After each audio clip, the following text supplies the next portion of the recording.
What is going on, guys? Welcome back to the channel. Rob here with RK Motorsports, and today we're going to be continuing our work on the 2004 Yamaha R1. We're going to be stripping this thing down a little bit more and installing some new parts.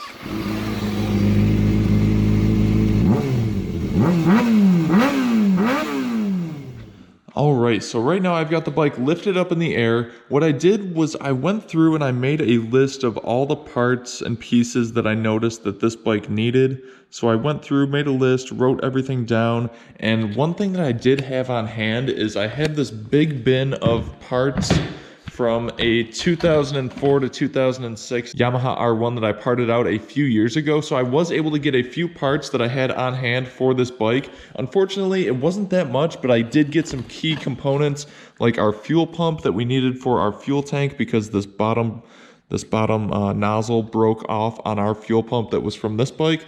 So I've got the fuel pump right here. I've got a right-hand clip-on for our handlebar, and I've got a seat bracket for the tank. That's where the tank mounts, right near the seat. So we can use all these parts on the bike. I did actually just order the rest of these parts, so it's going to be a few days before these come in. Now, the next thing that I wanted to do to this bike before I really move forward any further is these bikes are notorious for having a bad flywheel issue. From 2004 to 2006, the flywheels on these bikes, when they came from the factory, they had a bunch of magnets on the inside of the flywheel that were essentially glued to the inside of the flywheel, and they were exposed. And what happened was over time, the glue would kind of deteriorate and those magnets would fall off of the flywheel, and those would get launched and kind of just put right into the motor, and they would cause damage. And a lot of motors really fell victim to this issue that Yamaha had from the factory. So one thing that I want to do right now is I want to check this flywheel. I want to check to see if this is an OEM flywheel with those magnets, or if this is an aftermarket flywheel that's been taken care of, that's remedied this issue. So we're going to pop this side cover off and we're going to check that flywheel out right now.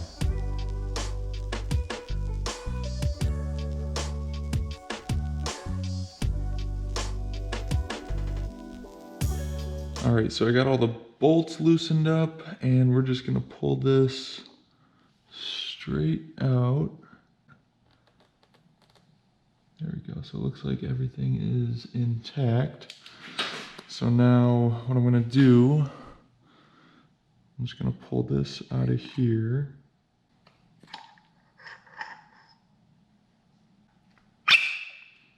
All right, so we do have, all right, so I'm just going to let this rest right here. All right, so there is the inside of our motor right there.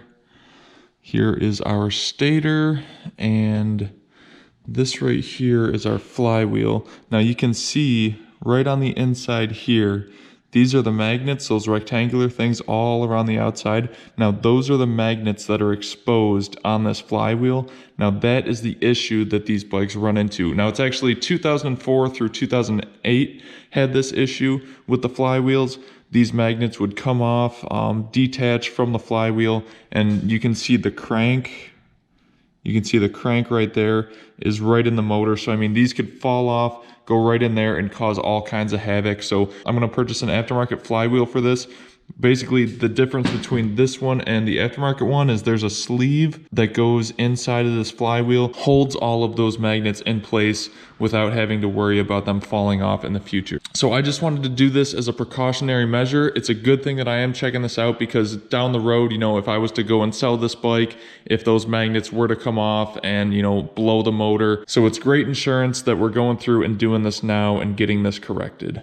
All right, guys, so it has been a couple days since I ordered the new flywheel. Again, here's our old one, and I got the flywheel in the mail. Surprisingly, I got it in like 2 days, which is amazing. Now, this flywheel is from RM Stator. They are not associated with this video at all. They are not sponsoring anything. I found a few people that used this company before, so I figured I'd give it a shot. Heard some good reviews. So this is the flywheel that came in the mail. Awesome packaging, by the way. So here is our new flywheel. So again, you can see on the inside, everything is kind of sealed off. I'll go back to this flywheel again real quick. So here's our old one. All of those old magnets are exposed. And on this new one, They pretty much put a sleeve in there and everything is sealed off. So what I'm gonna do is I'm gonna use this. I'm gonna put all of the gears and cush drives and everything back onto this. We're gonna reinstall. I did get a new gasket from RM Stator also. So the price for this is usually around like $200 just for the flywheel. But I did notice that they had a sale, a little special going on online. So the flywheel is usually $200. Looks like we got 15% off 2 items. So if you guys are needing the flywheel replacement for your bike and you want to get this for a really good price, you can get the flywheel from RM Stator plus the gasket cover. If you order both of those at the same time, it'll save you $30 off of the flywheel. So that brings the total for the flywheel to $169, plus the price for the gasket was like $7. So you get it for under 200 bucks. You got peace of mind with this new flywheel and the gasket. So I think it's a great deal. If you guys are interested, if you do have a 2004 through 2008 Yamaha R1, I will put a link in the description for where you guys can get the flywheel and the stator cover gasket, both from RM Stator. Remember to order both of those at the same time to get that discount. With that, we are gonna move forward and get that back in the bike. Alright, so I was just about to install that new RM Stator flywheel, but unfortunately the tolerances on the shaft where all the gears and everything fit on, unfortunately that tolerance was a little bit off, so I sent a message to RM Stator, let them know the issue. They were super helpful, very quick with responding, and they said they're going to send me out a new stator. So I actually just mailed back that old RM Stator, so hopefully in the next few days we're going to receive that new one. So right now in the meantime, we're going to go over some new parts that we've received. We've got a bunch of new parts here. I'm going to quickly go through what we got for this bike. So right here, this little package, this is our brake fluid reservoir bracket, that little guy that's right here. So we've got that brand new part from Partszilla.com. We've got right in here, these always ship the same way in these foam boxes. I know exactly what this is, so I'm not gonna open it, but this is our front stay bracket that's gonna mount right there. Our old one broke off, so we've got that new front stay. Here's the old box of parts from the stuff that I had laying around. What is this? This is our air ducts. So these guys are gonna go right here. Our old ones, this is what the old ones look like. This one was kind of rashed up, real scratched up. So we've got actually, these are aftermarket. So we've got some aftermarket ones, gloss black, that we're gonna mount on there. We've got throttle tubes. I ordered a couple just because I'm always using them, always looking for them from Motion Pro. So we've got throttle tube. We've got our new kickstand with all of these sensors. Got our new rear set. We've got our left clip on because I did have a right one on hand. And in here is our left hand control switch. Remember this one, where is it? Okay, right here. This one was all scratched up. So we got a OEM used replacement one. It's a little bit better condition. So we're gonna swap that out. I've got the bike all strapped up on the lift. Let's take the front end off because we have to do those fork seals. And let's take this swing arm off because that is gonna have to be replaced.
All right, so we've got the forks off the bike. We've got the forks over there. I still have to go through and rebuild those with some new seals and new oil. And we've got the rear swing arm off the bike. It looks so weird having this all open in the back. Now, this is the only piece that was holding the rear swing arm in. That and the top shock was mounted up there. So I had to undo the nut over here. It was stuck in there pretty good, so that's why I had to take the sledgehammer, kind of persuade it through. We took that out, got the rear swing arm dropped down, broke the chain so the chain could release the swing arm, and we got the swing arm over here.